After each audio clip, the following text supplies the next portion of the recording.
All commissioners are here and accounted for, with the exception of Vice Chair Clark, Commissioners Cecil, and Commissioners Hampton, who are absent and excused.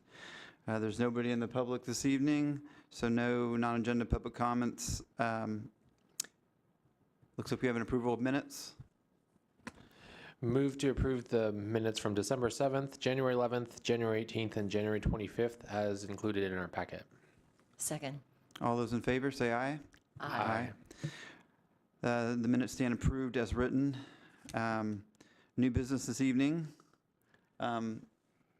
Yes, I just want to take this opportunity to welcome our new Planning Commission member, David Wickwire. He comes highly recommended from the council, and we're very happy to have him here. It's good to have you with us, Dave. And there's no public hearing tonight, so with that, we'll just jump right into the study session regarding, with discussion regarding comments received from the PSRC, Puget Sound Regional Council, regarding the 2015 Periodic Comprehensive Plan Update, October of 2015. And the PSRC identified a number of non-critical amendments needed to various elements of the comprehensive plan. The potential plan amendments involve the land use, housing, and transportation elements of the plan. We'll also be discussing proposed code amendment that would make approval of a final plat and administrative process in the city of Bothell. Under the current code construction, a final plat is approved by the hearing examiner as a closed record hearing and is approved by the hearing examiner. A final plat is basically a checklist that identifies whether required plat items have been satisfactorily completed. Most jurisdictions process a final plat in an administrative process. And with that, we'll go ahead and hand it over to Community Development, Bruce Blackburn. Good evening, everybody. Essentially, as we you know, that in 2015, the city of Bothell conducted a periodic update of its comprehensive plan. And that periodic update was approved by the council in July of 2015. In October of 2015, PSRC, or Puget Sound Regional Council, essentially did a review of that plan for consistent we see with a number of items, including countywide planning policies, Growth Management Act, and all those kind of items.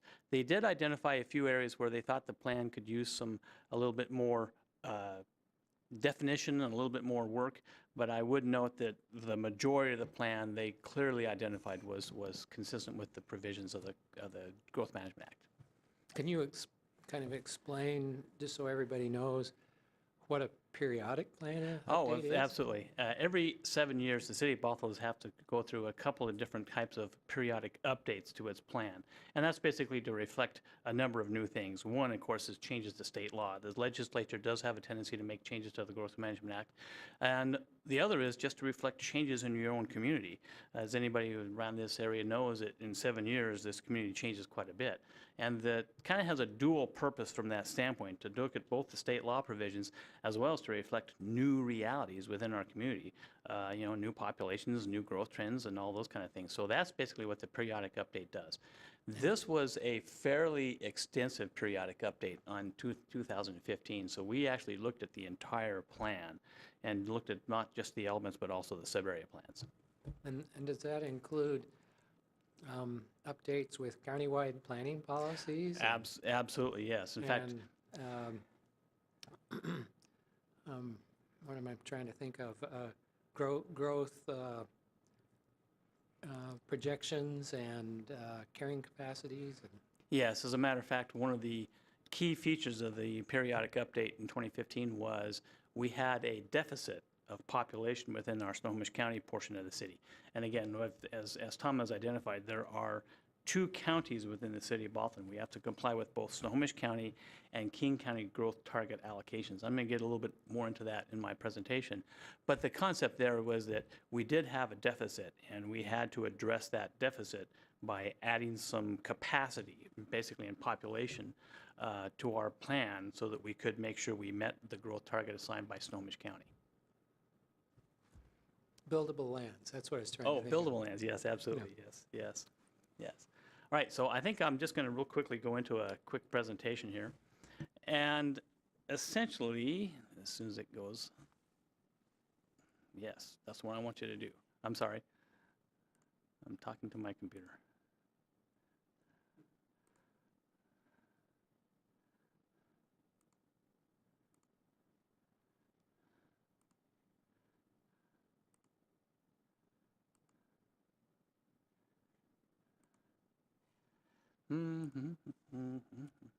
Oh, there it goes. Goodness gracious, my apologies. Of course, tonight we're going to talk a little bit about. No, it's not working now. Hold on just a second here.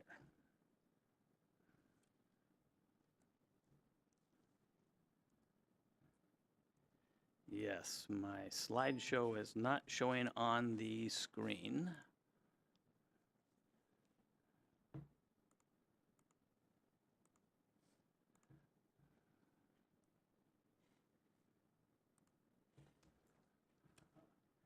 Yes. Yeah, I got the screen, but I don't have my slideshow.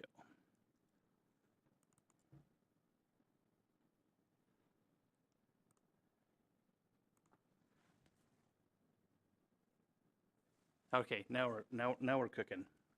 Of course, tonight we're going to talk a little bit about the Puget Sound Regional Council's comments regarding our periodic plan update and items that they have identified need further work, according to the Puget Sound Regional Council. Yes, it's working. And we also want to provide a little bit of information on the Development Services Initiative, or DSI, improvement regarding the processing of final plats. I thought I'd start with a little bit about background on who Puget Sound Regional Council is, or PSRC. They are a regional planning agency under certain federal and state laws, specifically the Growth Management Act. They have specific responsibility, including making decisions regarding transportation planning, economic development, and growth management.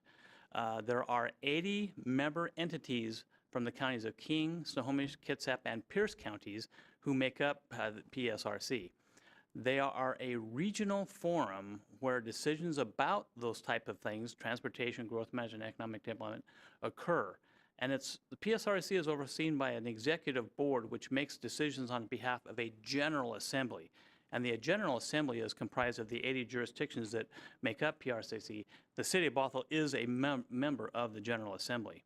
And in fact, our council members are members as well. There's also membership from tribes, business, labor, and civic and environmental groups on the PSRC as well. Now, the main focus that we usually take a look at is the Growth Management Board, which is basically the approval agency of the General Assembly, and they create, amend, and apply region-wide policies known as multi-county planning policies. Sometimes we say MPP. Basically, it's a multi-county planning policies that apply to those 4 counties. The multi-county planning policies inform the county-wide planning policies. And again, we've got the 4 different counties. The multi-county planning policies are kind of the big umbrella.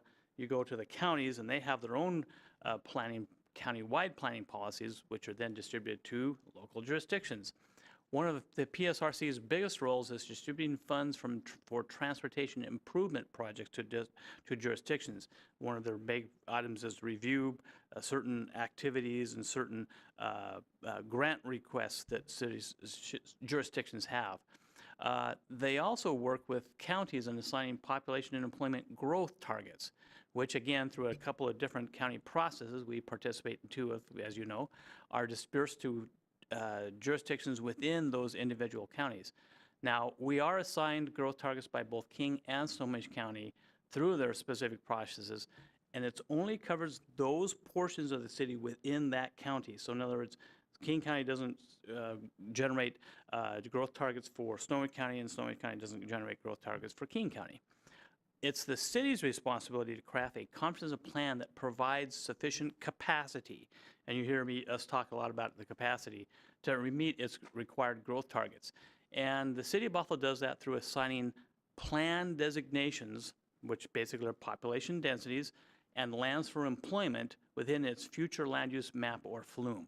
That's basically the comp plan. And basically the comp plan has to provide for those types of targets and capacities. This is a table that I wanted to put in my memorandum, and I just didn't have time to do it on Thursday. But it basically talks about the acreage, our population capacity, and our employment capacities. And essentially the most important thing to look at is this area to the right, which basically identifies that we now have a surplus. Within King County, it's about 4,000 people. Within Snohomish County, it's about 2,000 people of are basically within the city. So we have a little bit of a cushion there in case we have something like a piece of property that the city decides to acquires parkland or something like that that takes out. We have a little bit of a cushion. It's not a huge cushion, but it is a little bit of a cushion. As far as employment capacity, we have cushions in both King and Snohomish County. And in fact, one of the things that's interesting about these figures are way lower than our actualities. The city of Bothell has much closer to about 20,000 employees than these figures. So we are way, way in advance of as far as employment capacity. Now, one of the things that I kind of want to identify from the PSRC comments is that we got to remember that PRC takes kind of a regional viewpoint toward growth. They are looking at the entire 4-county area when we're talking about the Growth Management Act. And they generally, the comments tell the city to enhance the comprehensive plan by expanding upon this regional effort. Some of the comments you're looking at say, well, we think you should tie a little bit more into the countywide planning policies or the multi-countywide planning policies and maybe some of these other features. And another area that PSRC identified was this multi-mode transportation concept. And that's basically to move goods and people, not just cars or transit agencies. And the multi-mode basically is how you get people to where they want to go other than just a single family, or sorry, a single occupant vehicle. One of the things that PRC also wants us to do is to really better talk about financial approaches for our transportation provisions. They identified that as an area that they believe we can have some more, more robust discussion within our plan, and we think that that's probably something that we can do. One of the other items that well, we've had some preliminary discussions about the changes that PSRC has identified, and we think they're all doable. With a couple of minor things, we may have to do a little bit more analysis for transportation modes, but again, we think that we can do these provisions within our time frame of doing it through this year. So I think I'll stop at that point on the PSRC things and allow the commission to ask some questions, or maybe we can expand on some of the provisions. In your packet, of course, is a matrix that basically on the left-hand side contains the comment from PSRC and a few statements that we've made primarily preliminary, but we didn't want to get too far ahead. So I'll stop at that point. Thank you. I have just a quick question. It sounds like the targets that PSRC has given us for population employment are reasonable. But I guess my question is there a mechanism that they have that if they say to a city, they give them a target number to go for and the city thinks that that's unreasonable, is there a mechanism within PSRC where you can appeal that? You want me to take that one? Yeah, you take it, and I'll follow up on that one, yes. Yeah, actually, there's a provision for that in the Growth Management Act itself. And I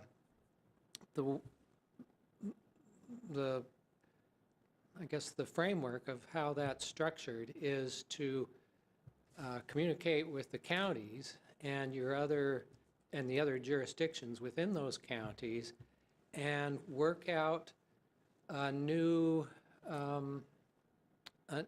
projection throughout the whole county and identify if that growth is not going to come to your community, such as Bothell, then where is it going to go? Is it going to go to the other cities? Is it going to go to the other unincorporated areas in more rural development? How is it matched against trends of where development is occurring? You go into it in sort of a more detailed level in looking at the demographics and come up with a new approach, and you have to negotiate it with your sister cities and come up with a countywide program.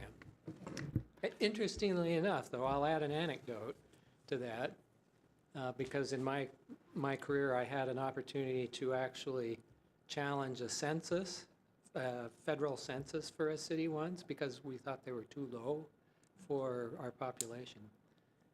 And it's and that's somewhat the same process. If you successfully convince the federal census that you're too high or too low, they go in and actually will take so many 1/100ths of a person away from all 3,000 counties across America.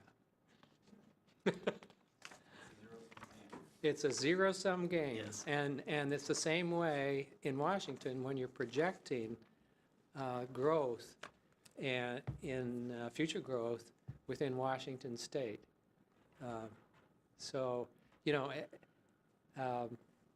and the the basic projections really don't come from PSRC. They come from the state of Washington and the Office of Financial Management. Right. And they give a projection for each county. Yeah, and that's a good point to make because the Office of Financial Management, or OFM, we call it OFM, they basically do come up with these numbers that they believe is going to move into the region, and that number is looked at by PSRC, and then they kind of distribute that among the counties, and then the counties distribute to the individual jurisdictions. So it starts at a pretty high level in this situation. And I believe the latest projection was 1.4 million people by the end of the life of the plan. So there's a lot of people coming into this area. So, and demographic shifts change this considerably. I mean, they make a big difference. So if, for instance, as millennials come to be more independent, and they seem to be taking more of a preference living in urban environments, that changes, you know, how counties redistribute that population between small cities, rural areas, and large cities. Has a big impact. So I take it then that, so these targets that they gave us when we went through the comprehensive plan code and update, those are probably, there's probably a huge mathematical formula that goes on there, or is it pretty strict? Yeah, okay, with regards to how it's, is it not so much determined on what our city designation is, or is it pretty complicated? We don't have to get into it, but it's something I've been meaning to ask. Well, there's an army of demographers out there, and that's what they do, this specialty of identifying what that is. And when we have a discussion with OFM, when we talk about our own population numbers that we do every year, they identify a lot of different data sources that they view. And that includes things such as driver's licenses. They look at passports. They look at moving trends. They look at vacancy rates. They look at a whole host of data to identify, okay, how many people are coming into your community, as well as, of course, the entire state of Washington. So it's a very intricate and interesting. And they get into mathematics that I just can't even touch. Okay. It's like, whoa, I'll stay away from that. If that's of interest to the commissioners, we just received a new report from Snohomish County for their new projections. I mean, it's, you know, it's a lot of data, but it does contain a number of graphs that are fairly easy to read. If you'd like a copy, I'd be happy to give it to you. Yeah, that might be worth emailing to us. You don't need to print them out or anything. If you just could email a file, that'd be kind of interesting. Thanks. Yeah, we can do that. I think, you know, the challenge for Bothell is two counties. You know, you're constantly balancing King and Snohomish, and roughly we have about 60% of our population in King and 40% in Snohomish. Now, that could change someday, but. Yes. Actually, one of the things that was really interesting, I remember a number of years ago, the city put forth quite a bit of effort to convince both counties that the city should be able to count its population wherever it is, i.e., well, we don't care if the capacity in Snohomish County is a deficit. We have a surplus in King County, and it's the city, and they would not accept that at all. They said, no, we must meet our own target within our own county, and they virtually dismissed the whole notion of wherever we wanted to. So that was why when we did the comp plan amendment in 2015, and we had that capacity deficit in Snohomish County, we had a surplus in King County, but we were not allowed as a jurisdiction to use that surplus to cross the county line. So, yeah, you know, that's a long explanation to Commissioner Zorn's question, but with Bothell, if overall for the city, we think our projection is too high or too low, we have to either pick a county to go negotiate with or go negotiate with two counties, which is difficult in itself.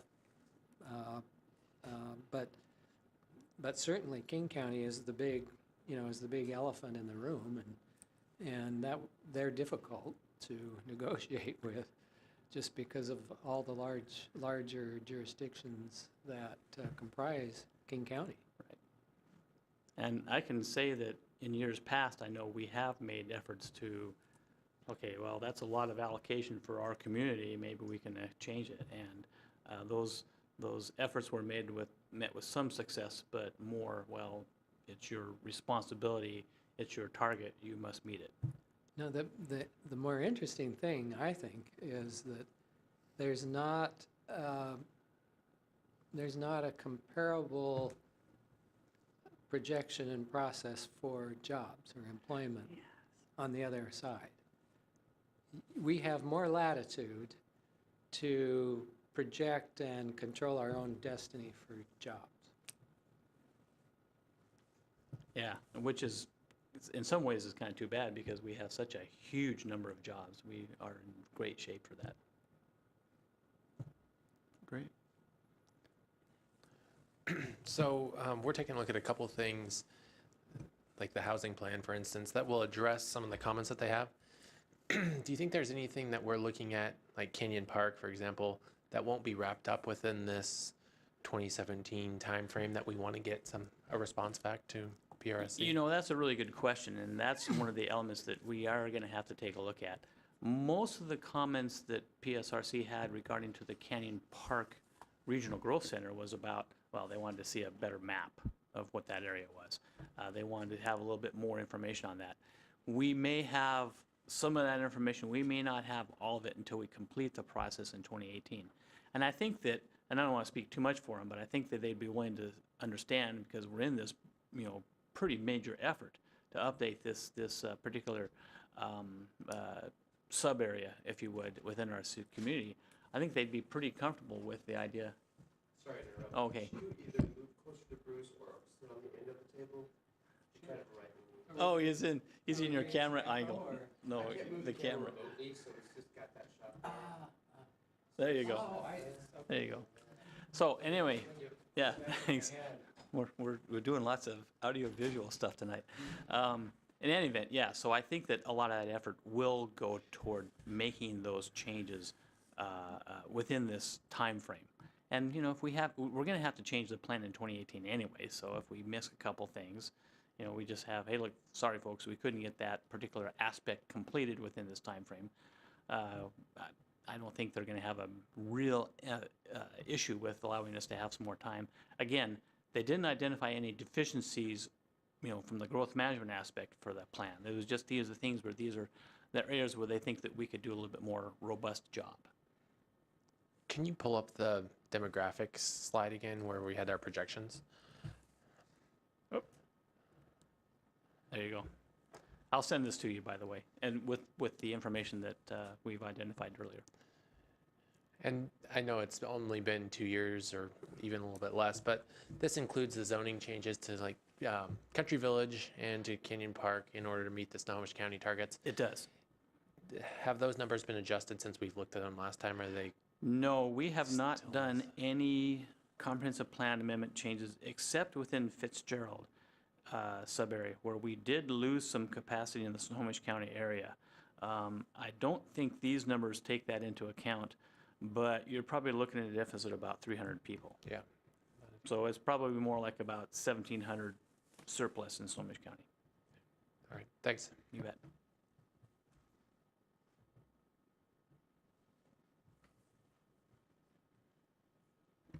Okay. So, oh, go ahead. I was just going to say, so if you've got any more questions or have any other observations, let us know. But in the coming months, well, probably be sooner than that, we're actually going to do a little bit more coordination with our public works brethren on some of these things and see actually where we can actually do some changes. It'll be a little bit more meat on the bones, if you would, instead of just kind of introducing the topic tonight. Do we get any credit for the student population at UW Bothell? That's an interesting As they animal. build the dorms there in a more permanent, you know. Yeah, as a fact, we had a discussion this week with some PSRC staff members about that topic, and I don't know if they really gave us any definitive answers to how to address that. They didn't. But you're right, they've got I think what's about 8,000 FTE students, and they do have population capacity within some of the multifamily projects around the area. Yeah, how does that translate to an actual number? I don't know that we've got that definitively answered by the demographers. Yeah, that's a great question. Yeah. We're going to continue to keep asking that question. Yeah. So that we can drive it home as a unique and important consideration for Bothell. We certainly do count the jobs, the employment, but as we start looking at the downtown area as a local center, a regional center of its own, the students tend to mimic, I guess, commuting jobs, because they're mostly students that commute into classes. I think the challenge is for the demographers, as Bruce mentioned, is how do we break out the students that are living in the community from the students that are commuting? Yeah. And so how do we really, we can't just, they don't feel comfortable quite saying across the board, we'll accept all FTEs. They don't have a way of really, I don't think the federal US Census has a way of defining the students that are here that are living in the city and also attending campus. I was thinking more not the entire student population, but as dorms and student housing Oh, expands, yeah, absolutely. that those are counted, because that's going to be Yeah. a growing component of Yeah. UW Bothell as it expands. Right. Yeah. Yeah, and the those should be domiciles are. okay. Yeah. Those are Yeah, counted. yeah, yeah. Okay, yes, even I'm though they're sorry. not, they may be gone during the summer. Right. If Actually, it's interesting because when we do our annual population count, it's based upon a population that occurs on April 1 of each Okay. year, same as the census. And so the concept would be that if we have, I don't want to throw out too many figures, but let's say we have 100 dormitory facilities, it would be considered that those would be considered occupied in April 1. So got it.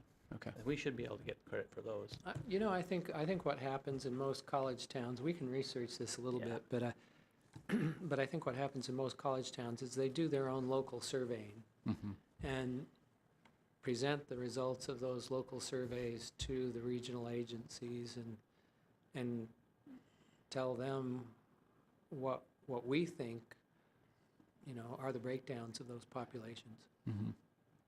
Okay. Interesting stuff. To be a demographer. So I just had a quick, hopefully it's just a quick question, we don't have to get into it, but it's something I thought of just, so if projection targets from PSRC are, let's say, on the high side, and we're supposed to meet them, is it true that, is that if you meet targets that are increased, like as a city grows and becomes more dense, does the rate of growth for a city kind of go up like that as it gets more dense? Or should I say, if they basically say you have to have this population capacity, I guess I'm kind of getting off topic of what this, but this is something I wanted to understand, is that if PSRC says there's this number and we're here and we have to meet it, increasing that capacity, not that we don't want to, but does that make does that make our city have to become more dense over time? Is it basically going to attract more people? Well, Does it naturally just attract more people in this day and age, an urban core? Well, again, that's a great question because local governments control the zoning. Local governments always control building heights. They always control density.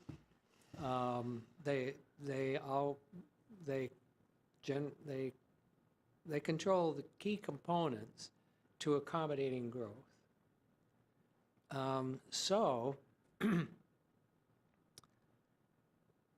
demographers use computer models that generally are based on census tract information, and yes, to some degree, as certain census tracts start rising with increased population, the computer models want to keep putting more into that census tract until it starts to level off.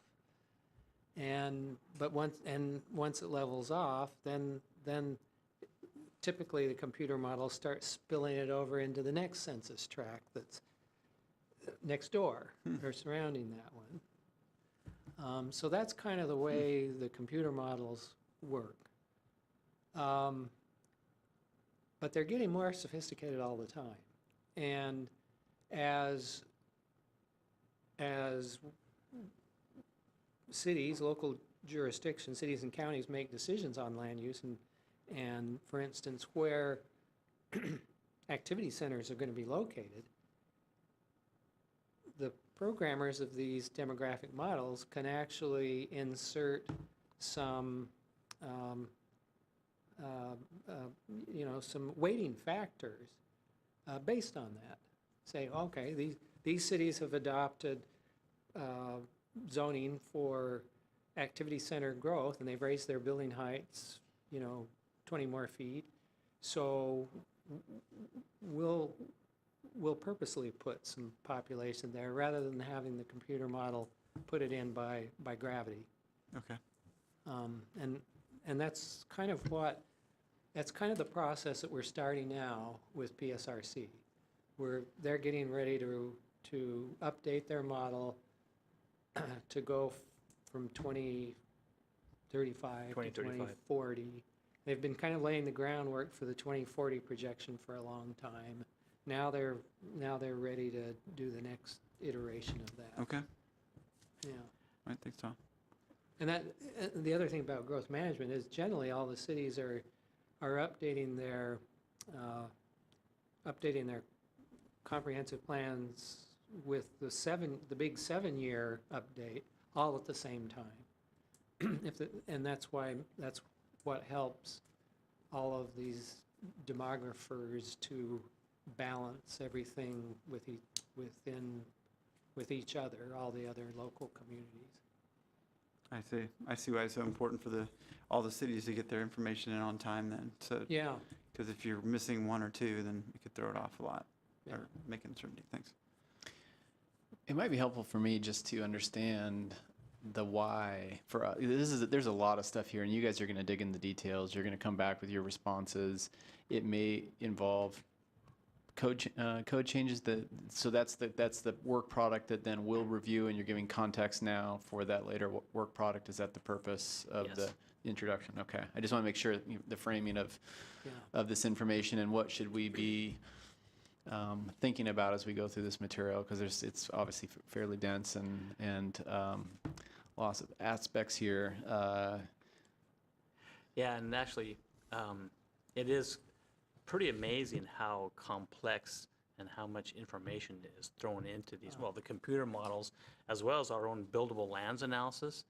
And essentially what they do is they take real life projects across the street, or 104 or 6 Oaks, and they actually say, okay, Bothell, this zoning classification is getting about this many people in this zoning classification by acre, and then you start, that's kind of the first basic that we do the buildable lands is where we come up with some of the numbers there. So, and then it just starts getting into this really complex modeling that, in fact, actually, we don't have a demographer on staff. We rely on the county's demographers. They are the ones who actually run the numbers for us, and then we kind of take that information. So yeah, it's really fascinating. Well, over time, this whole approach to planning has gone through some cycles of change, and and I think the cycle of change that we're experiencing now is really intriguing to those of us that have been in this business a while, because the main purpose of PSRC is to focus on transportation, because that's a regional business. It's, it doesn't respect boundaries.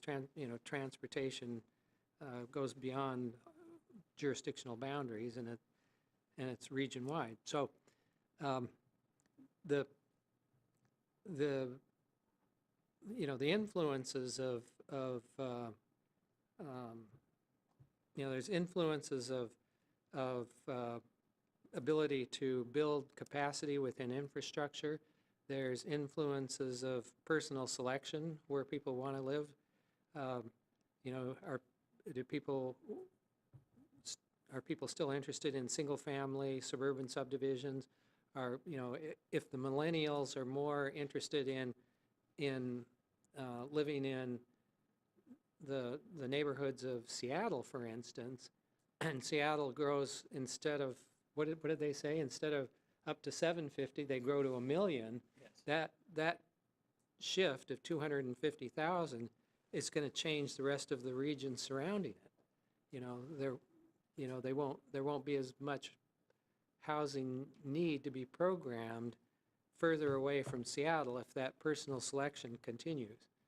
But I think for the purposes of our management of this, is that it's really transportation based, and there's some other shifts. Can we continue to pave our way out of congestion?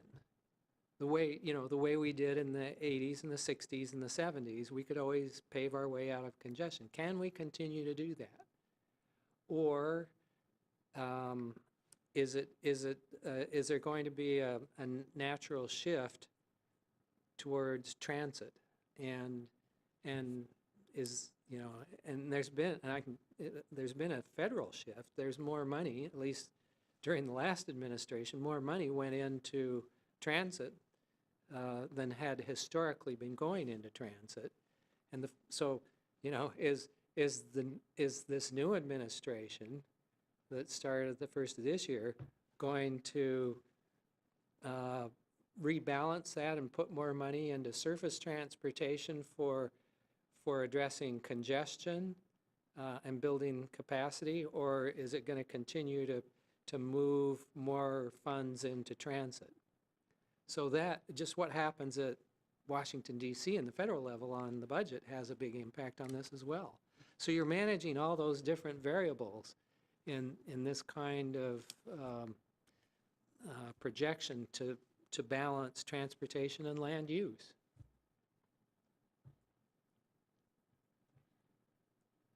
Thanks, Tom.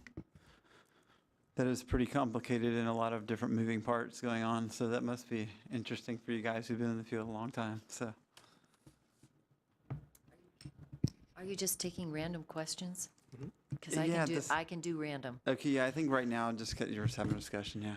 Okay, so I have two questions immediately that spring to mind. Is I was looking, and it may have been in here, and I just, skimmed over it. Is there a definition for what core city is? There is, and as you identified, the city of Bothell is a core city. Okay. Basically, a core city accepts a little higher number than your, what are the designations? I can't remember off the top of my head. But a little higher number of population than a non-core city. An example, in Snohomish County, we have two core cities. One is Edmonds. No, I'm sorry. One is Linwood, one is Bothell. Yes. But not Edmonds. No, not Edmonds. That's correct. Yes. Interesting. Yes. And Everett's A large city. Large city, I think. City, I think is what they call it. Yes. So what would Edmonds be? It's just a non-core city? Well, there's a terminology for it, and I just don't recall exactly what it is off the top of my head. So in Snohomish County, it's just Bothell and Linwood? Linwood are core cities. Yes. Interesting. Okay, and then I have a TDR question, because I have mixed feelings about TDRs. If I and maybe I should let you explain them instead of go through my misconception, but my impression, Tom, No, sorry. my impression is that TDRs move out from outside of can move outside of a city into a city. Is that correct? That is exactly correct. Yes. Okay, so my question is, because I was making notes and reading this off to my husband, is that fair?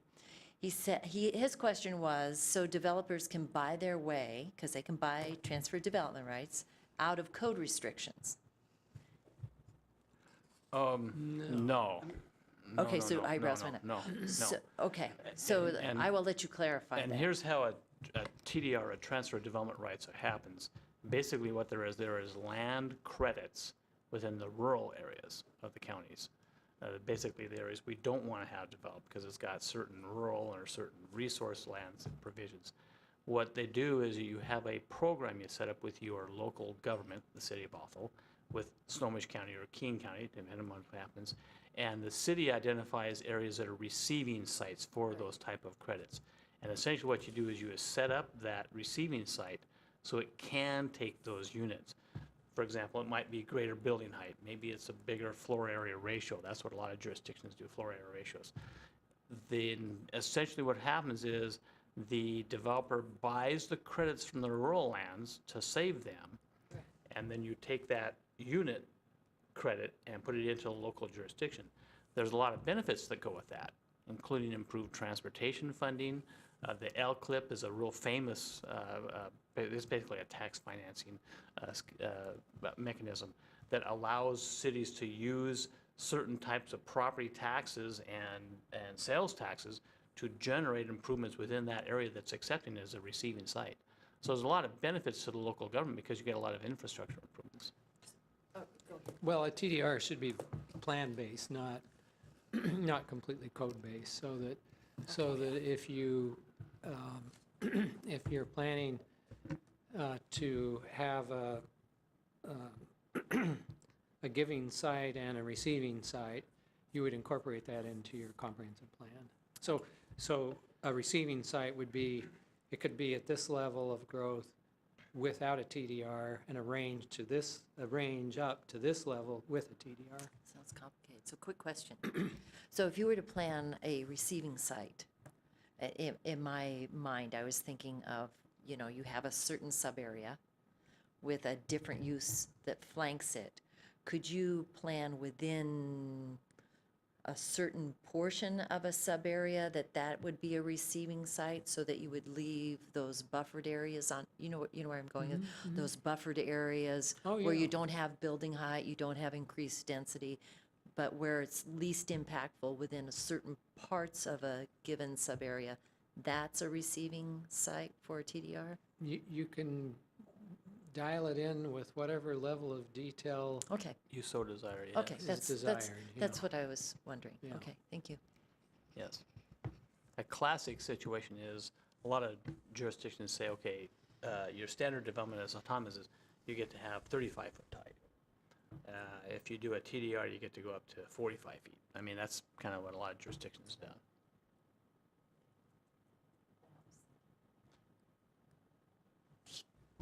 So we briefly discussed TDRs during looking at Canyon Park Business Park. So when we were adding residential in that area, we looked at the floor height and if it made sense. At that point, it didn't necessarily, but I still want to look at it just because I think it achieves a goal of limiting sprawl in rural areas where you might want to protect something and increasing density in urban areas. And so I think it has potential And I think in one of the reasons we didn't want to look at it, what was it, last year, was just, we didn't have time to look at it last Yeah, year, just the basically. capacity But was yeah, just but yeah, it's a good amazing. idea.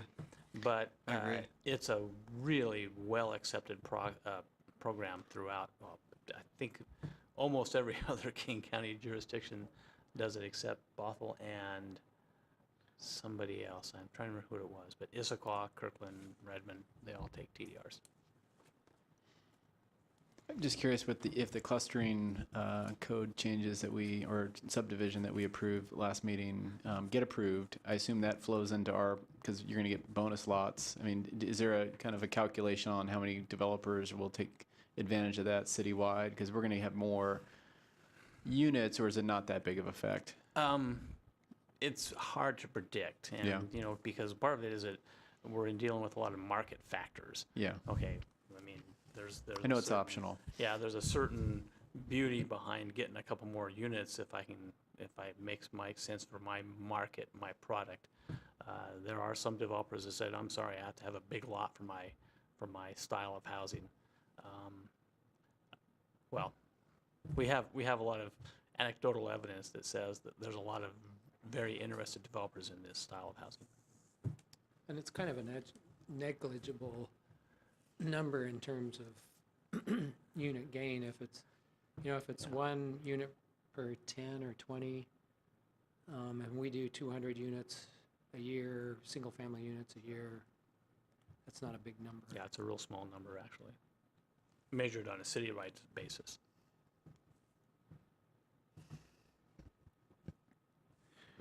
So, Bruce, you put together, the packet for us. Thanks for that presentation.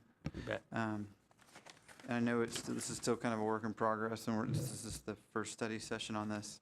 I guess the way we could do, it looks like you'd given us some direction in the presentation as well as in the packet, and I don't know what the best way to do is. I don't know if it's to go through the pages and look at the things that or if we just want to continue the discussion here, or if we just kind of want, I guess we could have Bruce pull up those, his previous slides that he gave us at the very beginning, and then maybe they'll give us direction, or what do you think? Well, I think at this point, the idea was just to introduce you to those comments from PSRC and to identify. And the reason we put the 3 elements in there was just so the commission had those elements in your files, so that you could make reference to them when we actually start going through some of the actual language itself.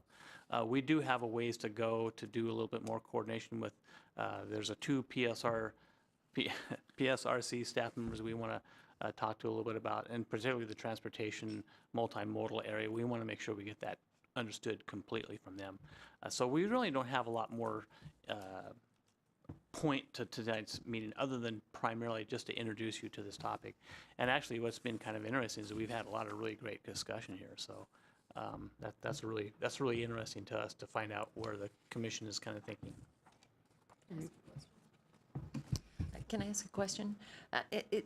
If I was understanding it right, they would like us to address movement of freight. And what do you think that means, freight on the ground, boots on the ground? What does that really mean for Bothell? Interestingly enough, at one time, we actually had a map in our comprehensive plan that spoke to freight mobility. And I think what they would like to see us do is I think they'd like to see us put that map back in. And again, this is some of the discussion we've had with, we have yet to have with PSRC, but, and it's movement of goods and people and services and all those kind of things. And that's a real key component of your transportation element, making sure that the guys who bring you the product that you need at the local grocery store can get into that grocery store.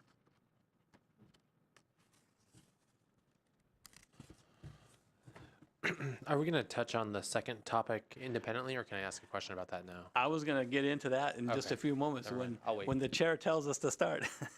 No, that's fine. We can always go back to the first topic, but yeah, let's step into that second one. Thanks, All Bruce. right.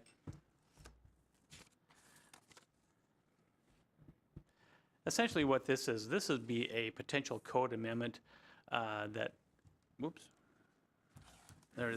would basically change the way we currently process final plats from a closed record review before the hearing examiner to an administrative function, basically where the public works director and the community development director would sign the documentation instead of having to go through that closed record review. And basically the idea behind the final plat is it's the last action the city takes on that plat. Basically, it's the final approval of those lots. And basically, that's when the final action occurs. It's recorded by the county. That's when the developer can sell those as fee simple lots. Before that, they can only sell it as one big one. And that basically says, okay, you can buy your lot and have your house on it. When we do a subdivision, there's a two-part process. One is a preliminary subdivision, and that's a type 3 process, which is an open record public hearing before the hearing examiner. And essentially what happens is that approval occurs from the hearing examiner, and then the developer submits his construction plans and his construction permits. We do some final engineering. We do all the developer constructs the improvements. Our staff, our inspectors make sure the improvements are consistent with the provisions of the code. You know, they build sanitary sewer, they build surface water, they build streets, they build sidewalks, they build all these things necessary to support the development. And those are all checked by city's engineers and inspectors to make sure they are constructed pursuant to the code. And basically all a final plat is a checklist where the items identified as being necessary for the subdivision, sewer, sidewalks, streets, are checked off as being complete. Holding the closed record review has been confusing to a lot of surrounding residents because they get another notice, hey, we're going to consider the final plat for this project. But it's already been approved and is approved. And a lot of times what will happen is that folks will come to that closed record review, well, I think that they should have done this, or I think they should have done that. And the hearing examiner has to say, I'm sorry, this is a closed record review. You can't submit new information. Have they constructed the project pursuant to the city's requirements and as established by the preliminary subdivision? Well, yes, they have. Done deal. And essentially what we have is that it causes a lot of work for our development review staff as well as the hearing examiner. The hearing examiner said, look, most jurisdictions around you do this as an administrative process. I think that Bothell is the only one that our current hearing examiner, John Galt, processes as a closed record review. So it's one of those things where it would be a real great savings on a lot of people's time and effort, and it would really basically help us on our development services initiative. And that's basically a process that the city has been going underneath to try and make our permitting more predictable, more understandable, and easier to get through the process versus having to go through another closed record review. So it's really a basic provision, and I think I'll close it at that because that's all the slides I have. So thank you. So Bruce, can you think of any, are there any examples of so since you've been in the city of Bothell, has there been any examples where having the final plat review was beneficial in its current form as opposed to what you're suggesting? No. In fact, one of the things it does is it just gets really confusing because it is such a technical exercise. And basically what the examiner is asking is the same questions that we ask, that our directors ask us. Well, did they install the sidewalks? Yeah. Did they install the sanitary sewer? Did they do all these things? Are the lots of sufficient size? That's a really technical aspect. The concept of, well, we're not going to approve the final plat because you didn't construct something appropriately. They don't even get to that point. If it's not constructed appropriately, the inspector says, it's not constructed appropriately, tear it out and redo it. And so they don't even get to the final plat stage until everything has been certified as being consistent with our regulations. Okay, thank you. Are there any instances where the hearing examiner found things that were not? So is it purely a rubber stamp, or were there things that were caught? They're like, hey, so that to have that review, because presumably the hearing examiner reviewed the preliminary subdivision, that open records process. So it's that person would be familiar with all the materials, and they're coming back to it, not looking at it anew. Right. And is there anything with this process over the years, has it really been just a rubber stamp? Yep, everything looks good, all the checks here, and it's really just a time waster? Or is there been substantive fixes or things that are caught that somehow were missed at staff review or something like that? No. It's always been a pro forma Okay. action that the hearing examiner has gone through. And it's partly because we have a pretty robust inspection program in the city of Bothell. I mean, they really do stay on top of those kind of things. And the other is that our regulations are pretty clear nowadays, particularly our design and construction standards. You pull out the plans and you either meet it or you don't. And if you don't meet it, we're not going to final plat. The only thing that I was thinking of that could be is if something had been missed and somebody would say, well, that was not constructed accordingly, but you know, most lay folks are not going to be able to tell what a proper sidewalk construction is or not. And even then, the hearing examiner is going to look at the inspectors, well, the public works engineers at the closed record and says, well, was it constructed appropriately? Yes. So yeah, it's the only changes the hearing examiner has made is sometimes people change the name of their plat, so he has to just cross that out. But in fact, I think I sent you one where he did that. But yeah, it's been just a real time suck for a lot of our folks. I had witnessed a PUD discussion, I think last spring, and saw the frustration on the surrounding community where this development is going in, because what they had to say was going to have, you know, no impact because it was all a done deal. So I understand that it will mitigate a lot of angst and not set people up for false hope that where the process should have happened earlier. It's been a while since I've participated in a SEPA review, and I know it's been changed and tweaked a little bit since then. Isn't there if you want to contest a SEPA, was there some discussion that there was a fee going to be attached? Yeah. So, you know, at what point, aside from when zoning changes are happening and we take away the PUD, is the general public, how can we channel them into having the best opportunity to have impact in their comments and concerns? Well, if you're talking about the review process of an application, let's say the zoning is in place, and it's basically they're constructing a subdivision, it's at the preliminary subdivision stage when they can have the most influence on that. And that's based on adopted code, however. And so one of the dangers that we run into all the time is people will come in and say, well, I'm sorry, I want a fence along this property line. Well, the code doesn't require a fence. And that's when they get into a negotiation with the developer. It's okay, well, look, I want a fence. Or here's an example that you guys all appreciate. I wanted to save this tree, not this tree. Well, the code says that this is the minimum number you need to save.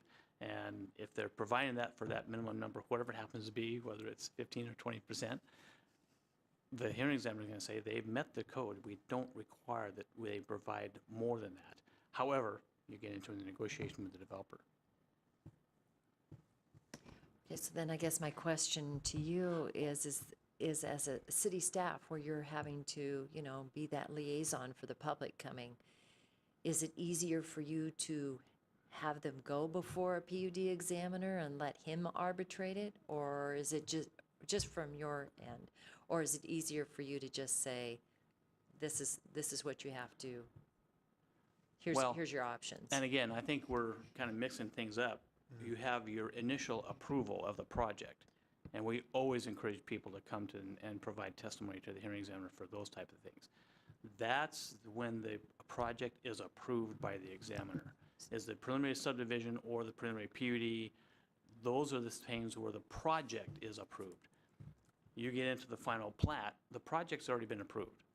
And Okay. it's established what it will do and how it will look and how it will function within the neighborhood, you know, Okay. connections and things like that. Okay. The other thing we always encourage people to do is participate in code amendments like we just went through, the tree retention and clustering provision. That's a really effective way for people to get engaged in how things occur.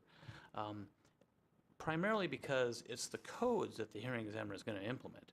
Whether the lot have to be 7,000 square feet or 9,000 square feet, The hearing examiner is going to make sure that whatever that zoning classification is, that they are meeting that minimum lot size, for example. So, you know, the code, development regulation, plan, all those things are really key functions that we really like to have people come and have participation in. Okay, so one quick question, and I hope I'm tracking you. So I'm John Q. Public. Development's coming here where I have an opinion about it. And I'm looking at what the city has scheduled out, or, you know, looking at this project.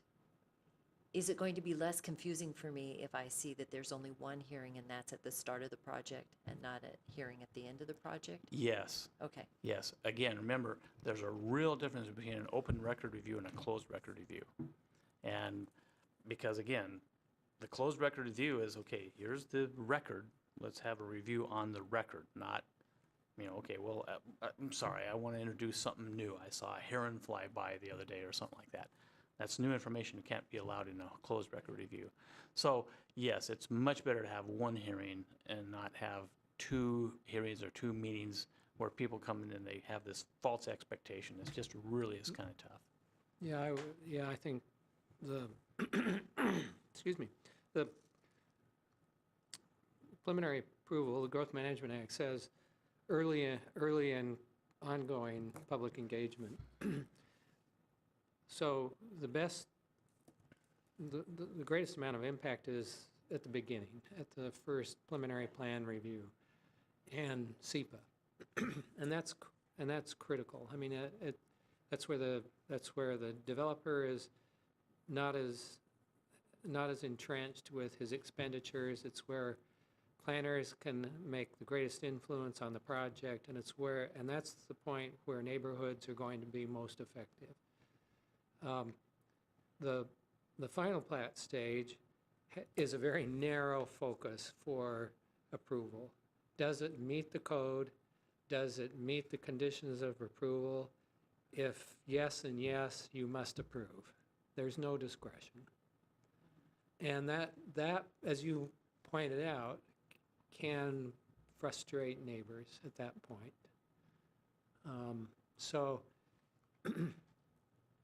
You know, I guess there's a couple of different ways that it could be accomplished administratively, with notice, without notice.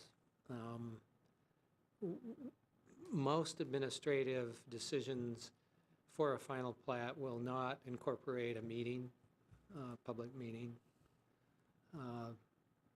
but they can have various methods of noticing. Just in case the neighborhood is interested to make sure the conditions of approval for the preliminary have ultimately been met to the satisfaction of the body that made the decision on the preliminary, which would be the hearing examiner anyway. He would be the decision maker of the preliminary plat. but, okay, so just a clarifying question here. Yeah, I may have confused you. No. So, but a project's gone through, we're down, now ready for this final plat approval. And we're talking about taking that off the table as far as moving a project, where it goes before The public. before a members. PUD. I mean, before a The hearing hearing examiner. Hearing examiner. examiner, Thank yeah. you. Just taking the hearing examiner off the final approval. Right. Might the John Q. Public, who wants to see if all the conditions have been met, couldn't they just come into City Hall and look and see what's happened and then Exactly. and That's check exactly it off? Exactly. Yeah, you've got it. And that would be the purpose served by requiring noticing. And it would be on their own time frame and schedule. They wouldn't have to take off work to come. Yeah. Okay, thank you. Yeah.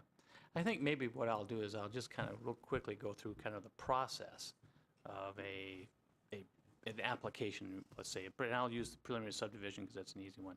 Of course, when the application is submitted to the city, there's something called a notice of application that is sent out, in which people have 21 days, well, 14 to 21 days, depending upon the motion, to comment on the proposal. That's a great time to get involved. There's also the SEPA. You mentioned SEPA. And SEPA has a two-step process. The first is for the first 14 days after the SEPA threshold determination is issued, somebody can make comments on that SEPA determination. And that's about environmental impact, not the merits of the project. Then what you do, you have the public hearing, and they can provide comment at any time after the notice of application up through the public hearing on that project. So you don't have to say, well, I missed the notice of application timeframe. No, still submit your comment to the whoever it happens to be, the planner or the permit tech who's kind of coordinating the project, about your concerns that you have about the project. One of the things we try and encourage people to do is a little bit of research to understand when you express your concerns, express them underneath the code provisions. You know, and again, the example, okay, well, that lot's too small, doesn't meet your standard, or that building's going to be too high, it doesn't meet your standard. Those are the kind of things that are really effective for the hearing examiner to have. And then, so that multiple step process, you've got a number of months to provide information and comment on, and take advantage of that. Do you want when everybody's done Yeah. talking about it, do you want us to have, give you direction tonight on give you our opinion on whether or not to remove this? I Well, mean, are you ready to just move forward on this? Well, what'll happen is, of course, we'll have a public hearing because it's going to be a code amendment. And so that'll be a time for you to provide us the detailed information. And that's when we'll have a proposal for you with the code language. Basically, it's going to be a strikeout. Yeah, I personally think you've probably given us about as much information as we need, don't you think? Okay. Yep. We Yeah, can always answer more. No, but I also appreciate your educating us on the approval process and how people can get involved and when. So, with regards to development activity. So, do you all have any other questions or comments right now with regards to either parts 1 or 2 of tonight's meeting? No? Okay. Looking around it, so I guess we'll go ahead and wrap up the study session portion for tonight. And I know it's going to be continued into the future. It looks like, and then is the look ahead, I guess I'm kind of, let's see. Is the look ahead, I know this one didn't have a calendar on it. Are we still, is the 17th still the continued study session on housing strategy? I believe it is, yes. And then the, Sorry, I believe it is, yes. and then, okay, so it looks like we'll be picking this back up again on the 24th. Okay. Oh, goodness. So, no old business tonight? Is there any old business? Okay. Any reports?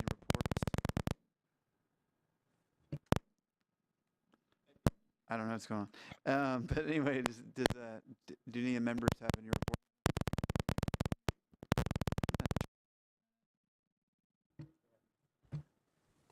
reports?